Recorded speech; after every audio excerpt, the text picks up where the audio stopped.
많은 사람들은 나이가 들수록 행복이 줄어든다고 생각합니다. 건강이 예전 같지 않고 친구도 하나둘 줄어들고 할 수 있는 일도 적어진다고 느끼기 때문입니다. 젊을 때는 앞에 펼쳐진 가능성이 많았는데 나이가 들수록 그 가능성이 좁아지는 것 같은 느낌이 듭니다. 그래서 많은 분들이 60대, 70대가 되면서 이제 내 시간은 끝나가는구나라는 마음을 갖게 됩니다. 하지만 주변을 자세히 보면 놀라운 사실이 있습니다. 같은 나이인데도 늘 웃으며 살아가는 사람이 있습니다. 큰 재산도 없고 특별히 건강한 것도 아닌데 하루하루가 즐겁고 활기차 보입니다. 만나면 이야기가 넘치고 새로운 것에 눈을 반짝이고 주변 사람들을 편안하게 만드는 사람들입니다. 반대로 모든 것을 갖추고도 하루하루가 힘겨운 사람도 있습니다. 좋은 집, 넉넉한 노후 자금, 건강한 몸을 가졌는데도 얼굴에 웃음이 없습니다. 도대체 무엇이 이 차이를 만드는 걸까요? 그것은 환경이 아닙니다. 재산이 아닙니다. 바로 삶을 바라보는 태도입니다. 행복한 노년을 사는 사람들에게는 공통된 습관이 있습니다. 특별한 능력이 아니라 조금씩 다른 사고방식과 일상의 작은 실천들이 그 차이를 만들어냅니다. 연구자들이 오랜 시간 행복한 노년을 연구한 결과도 같은 결론에 도달했습니다. 노년기 행복의 가장 큰 요인은 건강도 경제적 안정도 아닌 삶의 태도와 인간관계였습니다. 그리고 그 태도는 누구든지 지금부터 바꿀 수 있는 것들입니다. 오늘 소개하는 5가지 공통점이 그 태도의 구체적인 내용입니다. 이것들이 여러분의 오늘 하루에 그리고 앞으로의 시간에 작은 씨앗이 되기를 바랍니다. 오늘 이 자리에서 여러분께 먼저 한 가지를 여쭤보고 싶습니다. 여러분은 요즘 하루를 즐겁게 보내고 계십니까? 이 질문에 잠깐 머물러 보십시오. 즐겁다면 무엇이 그 즐거움을 만들고 있는지, 즐겁지 않다면 무엇이 가로막고 있는지. 오늘 이야기가 그 대답을 찾는 데 작은 도움이 됐으면 합니다. 그리고 이미 즐겁게 살고 계신 분이라면 오늘 이야기가 그 즐거움을 더 단단하게 확인해 드리는 시간이 되길 바랍니다. 오늘은 인생 후반전이 즐거운 사람들의 공통점 5가지를 함께 이야기해 보겠습니다. 이 5가지는 거창한 것들이 아닙니다. 지금 당장 시작할 수 있는 것들입니다. 미리 말씀드리고 싶습니다. 오늘 이야기는 긍정적으로 생각하면 다 돼요와 같은 단순한 위로가 아닙니다. 실제로 인생 후반전을 즐겁게 살아가고 있는 분들의 이야기이고 그 삶에서 발견한 구체적인 습관들입니다. 그 습관들이 여러분의 하루에 작은 변화를 만들어줄 수 있기를 바랍니다. 끝까지 함께 해주시면 좋겠습니다. 첫 번째 공통점은 오늘을 즐길 줄 안다는 것입니다. 경기도의 한 소도시에 사시는 72세 어르신의 이야기입니다. 이분은 남편을 일찍 여의고 혼자 사신 지 10년이 넘었습니다. 주변에서는 외로울 것이라고 걱정했지만 정작 이분은 달랐습니다. 매일 아침 일어나면 창문을 열고 바깥 공기를 마시는 것으로 하루를 시작하셨습니다. 그리고 오늘 밥상에 오른 것 중에서 가장 맛있는 것 하나를 떠올리고 그것에 감사하셨습니다. 어떻게 혼자 그렇게 즐겁게 사십니까? 라고 물었더니 이렇게 말씀하셨습니다. 오늘 아침에 창문 열었는데 바람이 딱 좋더라고요. 그게 기분 좋은 거예요. 그런 걸 찾으면 하루가 달라요. 이분의 하루가 특별히 풍요로운 것은 아닙니다. 하지만 그 하루를 바라보는 시선이 다릅니다. 작은 것에서 즐거움을 발견하는 능력은 타고나는 것이 아닙니다. 연습할 수 있는 것입니다. 작은 것에서 즐거움을 찾는 능력. 이것이 인생 후반전이 즐거운 사람들의 첫 번째 공통점입니다. 우리는 종종 행복을 큰 사건에서 찾으려 합니다. 여행, 특별한 만남, 중요한 성취. 그러나 삶의 대부분은 평범한 하루들로 이루어져 있습니다. 그 평범한 하루에서 즐거움을 발견할 수 없다면 행복한 날은 언제나 멀리 있게 됩니다. 법정 스님은 말씀하셨습니다. 지금 이 순간을 온전히 살아라. 지금 여기에 있는 것들이 당신의 전부다. 내일의 걱정, 어제의 후회가 오늘을 가리지 않도록 하는 것. 지금 이 순간에 집중하는 것이 가장 단순하면서도 가장 어려운 행복의 기술입니다. 오늘부터 이렇게 해보십시오. 하루를 마칠 때 오늘 있었던 좋은 일 한 가지를 떠올려 보십시오. 거창하지 않아도 됩니다. 맛있었던 것, 예뻤던 것, 기분 좋았던 것. 그 하나를 찾는 습관이 쌓이면 하루가 달라집니다. 처음에는 좋은 일이 눈에 잘 들어오지 않을 수 있습니다. 우리 뇌는 부정적인 것에 더 민감하게 반응하도록 설계되어 있기 때문입니다. 하지만 의식적으로 좋은 것을 찾으려 할수록 점점 더 잘 보이게 됩니다. 그것이 오늘을 즐기는 능력이 만들어지는 과정입니다. 오늘을 즐기는 사람들은 특별한 사람들이 아닙니다. 다만 오늘 안에서 즐거움을 찾으려는 의지가 있는 사람들입니다. 오늘 창문 밖 하늘이 예쁘다는 것을 알아챈 사람, 밥이 맛있다는 것을 느끼며 먹는 사람, 아무 이유 없이 전화를 걸어오는 친구의 목소리에 반가움을 느끼는 사람. 그 소소한 감각들이 오늘을 살아있는 하루로 만들어줍니다. 오늘 여러분을 미소 짓게 한 일은 무엇이었습니까? 그 한 가지를 지금 떠올려 보십시오. 두 번째 공통점은 배움을 멈추지 않는다는 것입니다. 충청남도에 사시는 74세 어르신의 이야기입니다. 이분은 65세 은퇴하신 뒤 처음 몇 달은 무기력하게 지내셨다고 합니다. 평생 일만 하다 갑자기 시간이 생기니 무엇을 해야 할지 몰랐습니다. 텔레비전을 보는 시간이 길어지고 하루가 그냥 흘러가는 것이 허전했습니다. 그러다 딸의 권유로 동네 문화센터에서 스마트폰 사용법을 배우기 시작하셨습니다. 처음엔 어색하고 힘들었지만 조금씩 익히면서 손주에게 사진을 보낼 수 있게 됐고 좋아하는 노래를 찾아 들을 수 있게 됐습니다. 그리고 그 배움이 즐거워지면서 이번에는 수채화를 배우기 시작하셨습니다. 배우고 있으면 기다려지는 게 생겨요. 다음 시간에 이걸 해봐야지 하는 게. 그게 없으면 하루가 너무 비어요. 이분은 지금 수채화와 스마트폰을 배우시면서 손주와 사진을 주고받고 새로 그린 그림을 가족 단체 메시지에 올리십니다. 배움이 관계를 더 풍요롭게 만든 것입니다. 배움은 뇌를 깨어있게 합니다. 새로운 것을 배울 때 우리 뇌에서는 도파민이라는 물질이 분비됩니다. 이 물질이 기쁨과 의욕을 만들어냅니다. 나이와 상관없이 새로운 것을 배우는 사람은 뇌가 활성화되고 삶에 대한 호기심과 에너지가 유지됩니다. 노자는 말했습니다. 위약일익. 배움은 날마다 더해진다는 뜻입니다. 나이가 들수록 배움은 더 이상 필요 없는 것이 아닙니다. 오히려 배움이 있어야 삶이 계속 새로워집니다. 배움은 노년을 가장 빛나게 하는 습관 중 하나입니다. 새로운 것을 시작하기에 늦은 나이는 없습니다. 스마트폰도 좋고, 그림도 좋고, 악기도 좋고, 외국어도 좋습니다. 지금 당장 배워보고 싶은 것 하나를 떠올려 보십시오. 70에 피아노를 시작해 80의 작은 연주회를 연 어르신의 이야기가 있습니다. 그분이 이렇게 말씀하셨습니다. 늦게 시작한 것을 후회하지 않아요. 시작하지 않았다면 더 후회했을 거예요. 늦게 시작한 것이 부끄러운 것이 아닙니다.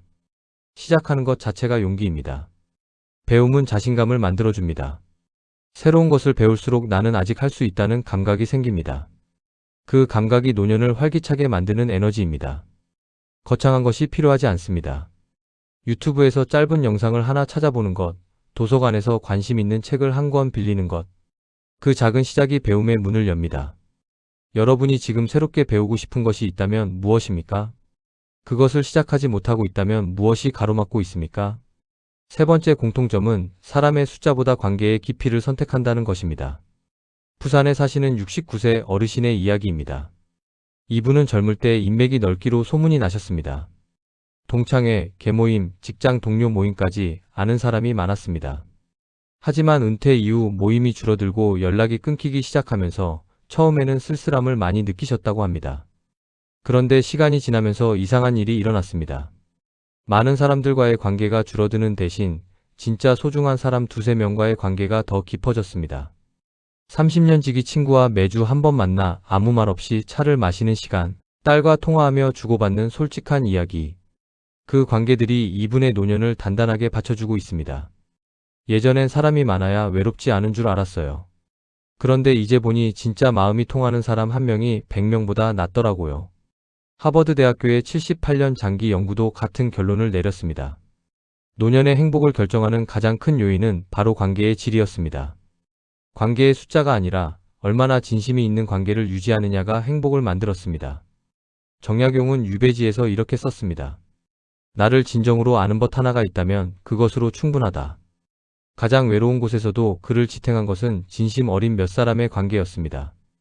인생 후반전이 즐거운 사람들은 무리를 쫓지 않습니다. 대신 진심이 있는 관계를 더 소중히 합니다. 억지로 유지하던 관계를 내려놓고 진짜 마음이 통하는 사람에게 더 많은 시간과 마음을 씁니다. 관계의 깊이는 함께 보낸 시간의 양이 아니라 그 시간 안에 담긴 진심의 크기로 결정됩니다. 짧게 만나도 진심을 나눈 시간이 오래 있어도 건성으로 보낸 시간보다 훨씬 큰 행복을 줍니다. 지금 여러분 곁에 진심으로 이야기를 나눌 수 있는 사람이 있습니까? 그 사람에게 오늘 연락해 보십시오. 좋은 관계는 자연스럽게 유지되는 것이 아닙니다. 먼저 연락하고 먼저 시간을 내는 사람이 관계를 지킵니다. 오랫동안 연락하지 못한 소중한 사람이 있다면 오늘 짧은 안부 메시지 하나를 보내보십시오. 그냥 생각나서라는 말 한마디가 때로는 그 사람에게 가장 큰 선물이 됩니다. 여러분에게 마음 편히 이야기할 수 있는 사람이 곁에 있습니까? 그 관계를 오늘 더 소중히 여기고 있습니까? 네 번째 공통점은 비교보다 감사를 선택한다는 것입니다. 강원도에 사시는 76세 어르신의 이야기입니다. 이분은 한때 노년 모임에 나갈 때마다 기분이 좋지 않았다고 합니다. 친구는 해외여행을 다녀왔고 다른 친구는 아들이 큰 사업을 한다고 자랑을 했습니다. 집에 돌아오면 자신의 삶이 초라하게 느껴졌습니다. 그 느낌이 며칠을 갔습니다. 그런데 어느 날 이분이 거울을 보면서 이런 생각을 했다고 합니다. 저 사람들이 뭘 가졌는지가 아니라 내가 무엇을 가졌는지를 봐야겠다. 그날부터 매일 아침 감사한 것 3가지를 떠올리기 시작했습니다. 건강하게 눈을 뜬 것, 오늘 먹을 밥이 있는 것, 전화를 걸면 받아주는 자녀가 있는 것. 처음엔 억지로 하는 것 같았어요. 그런데 한 달쯤 지나니까 진짜로 감사한 마음이 생기더라고요. 모임에 가도 남의 것이 예전만큼 눈에 들어오지 않았어요. 이분은 지금도 매일 아침 감사한 것 3가지를 떠올리신다고 합니다. 처음엔 3가지를 찾는 것도 어려웠는데 이제는 10가지도 쉽게 떠오른다고 합니다. 감사는 연습할수록 더 잘 보입니다. 감사는 비교를 이깁니다. 비교는 항상 더 가진 사람이 있기 때문에 끝이 없습니다. 하지만 감사는 지금 내가 가진 것에서 시작하기 때문에 언제든지 찾을 수 있습니다. 비교는 행복의 가장 큰 적입니다. 비교를 시작하는 순간 지금 내가 가진 것은 보이지 않습니다. 항상 더 가진 사람이 있고 항상 더 좋아 보이는 삶이 있습니다. 그 비교의 끝에는 만족이 없습니다. 반면에 감사는 지금 이 순간에서 시작됩니다. 노자는 말했습니다. 지족자부. 족한 줄 아는 사람은 항상 풍요롭다는 뜻입니다. 풍요는 많이 가진 것이 아니라 가진 것을 충분하다고 느끼는 마음에서 옵니다. 그리고 그 마음은 감사하는 습관에서 만들어집니다. 오늘 하루를 마치며 감사한 것 1가지만 떠올려 보십시오. 그 1가지가 내일의 하루를 조금 더 밝게 만들어줄 것입니다. 감사하는 습관은 하루아침에 만들어지지 않습니다. 처음에는 억지로 하는 것 같아도 괜찮습니다. 그 어르신처럼 한 달쯤 지나면 자연스럽게 느껴지는 날이 옵니다. 감사 일기를 쓰는 것도 좋고 자기 전 마음속으로만 떠올려도 됩니다. 중요한 것은 하루에 한 번 오늘 있었던 좋은 것에 눈을 향하는 습관입니다. 여러분은 오늘 감사한 일이 있었습니까? 그 1가지를 지금 마음속으로 떠올려 보십시오. 5번째 공통점은 자신만의 삶을 살아간다는 것입니다. 경상남도에 사시는 71세 어르신의 이야기입니다. 활발하게 사람을 만나던 분이었는데 이분은 은퇴 이후 주변 사람들이 하는 대로 따라 사셨습니다. 친구들이 골프를 치면 함께 나갔고 등산 모임이 생기면 따라갔습니다. 하지만 이상하게 즐겁지 않았습니다. 남들이 좋다는 것을 하는데 왜 나는 재미가 없을까? 그 생각이 계속 드셨다고 합니다. 그러다 우연히 서점에 들렀다가 역사책 한 권을 집어 들었습니다. 젊을 때부터 역사를 좋아했는데 일하느라 늘 뒤로 미뤄두었던 관심이었습니다. 그날부터 매일 1~2시간씩 책을 읽기 시작하셨습니다. 그리고 역사 관련 강의도 듣고 역사 여행도 다니기 시작하셨습니다. 이게 진짜 내가 좋아하는 거였어요. 남들이 좋다고 하는 게 아니라 그걸 찾고 나서야 하루하루가 달라졌어요. 이분은 지금 역사 관련 책을 읽는 것에서 시작해 지역 역사 탐방 모임에 들어가셨습니다. 비슷한 관심사를 가진 분들과 교류하면서 관계도 새롭게 생겼습니다. 자신이 좋아하는 것을 하면 비슷한 사람들이 모입니다. 자신만의 삶을 산다는 것은 고집스럽게 산다는 뜻이 아닙니다. 남의 기준이 아닌 자신의 기준으로 하루를 채운다는 뜻입니다. 내가 진짜 좋아하는 것, 내가 진짜 하고 싶은 것, 내가 있을 때 가장 편안한 곳. 그것들이 모여 자신만의 삶이 됩니다. 쇼펜하우어는 말했습니다. 남이 당신에 대해 어떻게 생각하는가가 아니라 당신 자신이 무엇인가가 중요하다. 인생 후반전은 이 말이 가장 잘 어울리는 시간입니다. 이제는 남의 눈치를 보지 않아도 됩니다. 내가 좋아하는 것을 할 수 있는 자유가 있습니다. 그 자유를 충분히 누리는 사람이 가장 즐거운 노년을 삽니다. 자신만의 삶을 산다는 것은 고독한 것이 아닙니다. 오히려 더 진실한 관계를 만들어줍니다. 내가 진짜 나다울 때 진짜 나를 좋아해주는 사람들이 곁에 남습니다. 꾸미지 않아도 되는 관계, 있는 그대로 있을 수 있는 관계. 그것이 자신만의 삶을 살 때 얻는 가장 큰 선물입니다. 자신만의 삶을 살기 위해 먼저 해야 할 것이 있습니다. 자신에게 물어보는 것입니다. 나는 무엇을 할 때 가장 살아있는 느낌이 드는가? 그 대답이 작고 소박해도 됩니다. 혼자 산책하는 것, 좋아하는 음악을 듣는 것, 손주에게 편지를 쓰는 것. 그 대답이 자신만의 삶의 방향이 됩니다. 여러분이 진짜 좋아하는 것은 무엇입니까? 그것을 지금 충분히 하고 계십니까? 오늘 5가지 공통점을 함께 이야기했습니다. 오늘을 즐길 줄 안다. 배움을 멈추지 않는다. 관계의 깊이를 선택한다. 비교보다 감사를 선택한다. 그리고 자신만의 삶을 살아간다. 이 5가지를 들으시면서 어떠셨습니까? 이미 실천하고 계신 것도 있고 아직 시작하지 못한 것도 있을 것입니다. 모두 갖추어야 한다고 생각하지 않아도 됩니다. 오늘 이 5가지 중에서 하나만 마음에 담아가도 충분합니다. 그 하나가 씨앗이 되면 나머지는 자연스럽게 따라올 것입니다. 즐거운 삶은 한꺼번에 만들어지는 것이 아니라 오늘 한 걸음씩 만들어지는 것이기 때문입니다. 인생 후반전은 잃어가는 시간이 아닙니다. 오히려 불필요한 것을 내려놓고 정말 중요한 것을 선택할 수 있는 시간입니다. 젊을 때는 해야 하는 것들이 너무 많았습니다. 직장, 육아, 사회적 역할. 그 모든 것들을 다 해내느라 정작 자신이 원하는 것을 할 시간이 없었습니다. 하지만 이제는 다릅니다. 이제는 선택할 수 있습니다. 어떤 사람을 만날지, 어떤 것을 배울지, 어떤 하루를 보낼지. 그 선택이 인생 후반전의 행복을 만듭니다. 즐거운 사람들은 특별한 행운을 가진 사람이 아닙니다. 매일의 작은 행복을 발견하는 사람입니다. 그리고 그 발견은 의도적인 연습에서 시작됩니다. 처음에는 어색할 수 있습니다. 하지만 하루하루 쌓이면 어느새 그것이 자연스러운 삶의 방식이 됩니다. 오늘 아침 창문을 여는 그 순간, 오랜 친구와 차 한 잔을 나누는 시간, 새로운 것을 배우면서 느끼는 설렘, 감사한 마음으로 잠자리에 드는 저녁. 그 작은 것들이 모여 즐거운 노년이 됩니다. 그리고 즐거운 노년은 주변 사람들에게도 전해집니다. 즐겁게 사는 사람 곁에 있으면 그 즐거움이 묻어납니다. 자녀와 손주에게, 친구에게, 이웃에게. 여러분이 즐거운 삶을 사는 것이 곧 주변을 따뜻하게 만드는 일입니다. 인생 후반전을 즐겁게 사는 분들의 이야기를 들어보면 공통적으로 이런 말씀을 하십니다. 예전엔 행복이 어딘가 있을 줄 알았는데 이제 보니 여기 있더라고요. 항상 여기 있었는데 못 봤던 거예요. 그 깨달음이 늦게 왔어도 괜찮습니다. 지금 알았다면 지금부터 다릅니다. 법정 스님은 이렇게 말씀하셨습니다. 행복은 멀리 있지 않습니다. 지금 여기 이 자리에 있습니다. 더 좋은 조건을 기다릴 필요가 없습니다. 더 나은 상황이 오면 행복해질 것이라고 미룰 필요가 없습니다. 지금 이 자리에서 오늘의 작은 것들을 느끼는 것이 행복의 시작입니다. 행복은 나이가 결정하는 것이 아닙니다. 삶을 바라보는 태도가 결정합니다. 오늘 이 5가지 이야기를 들으시면서 내가 이미 하고 있는 것이 있다면 더 자신 있게 하십시오. 아직 시작하지 못한 것이 있다면 가장 작은 것 하나부터 오늘 시작해 보십시오. 완벽하게 하려 하지 않아도 됩니다. 방향만 맞으면 됩니다. 인생 후반전은 가장 늦은 시간이 아닙니다. 가장 자유로운 시간입니다. 누구의 눈치도 보지 않고 내가 원하는 것을 선택할 수 있는 시간입니다. 그 자유를 오늘 조금씩 누려보십시오. 작게 시작해도 됩니다.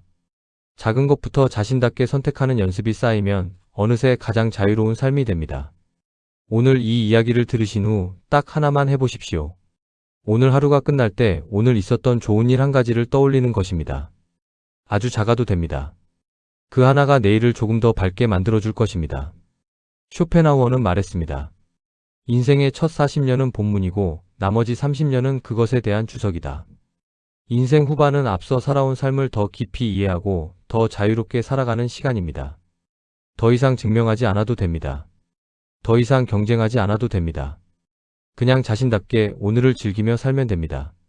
그리고 그 삶이 가장 아름다운 노년입니다. 오늘 이야기를 들으신 여러분, 지금 이 순간도 삶의 한 페이지입니다. 이 페이지에 어떤 색을 입힐지는 여러분의 선택에 달려 있습니다. 즐거운 색, 감사한 색, 따뜻한 색. 그 색들을 오늘부터 하나씩 더해가시기 바랍니다. 정약용도 유배지에서 이런 말을 남겼습니다. 사람이 세상에 나와 즐겁게 살지 못한다면 태어난 보람이 없다. 즐거운 삶은 선택받은 사람만의 특권이 아닙니다. 지금 이 순간부터 선택할 수 있는 삶의 방식입니다. 그리고 그 선택은 오늘 당장 시작할 수 있습니다. 오늘 이 이야기를 들으신 여러분께 드리고 싶은 말이 있습니다. 여러분은 이미 충분히 잘 살아오셨습니다. 남은 시간은 그 삶 위에 더 즐겁고 더 따뜻한 색을 더해가는 시간입니다. 그 색을 더하는 붓은 바로 오늘의 작은 선택들입니다. 오늘도 이 자리까지 함께 해주셔서 진심으로 감사합니다. 여러분과 이 시간을 함께 할 수 있어서 참 좋았습니다. 오늘 이 이야기가 끝나는 지금, 오늘 여러분을 미소 짓게 한 것 한 가지를 떠올려 보십시오. 그 미소가 오늘의 마무리가 되기를 바랍니다.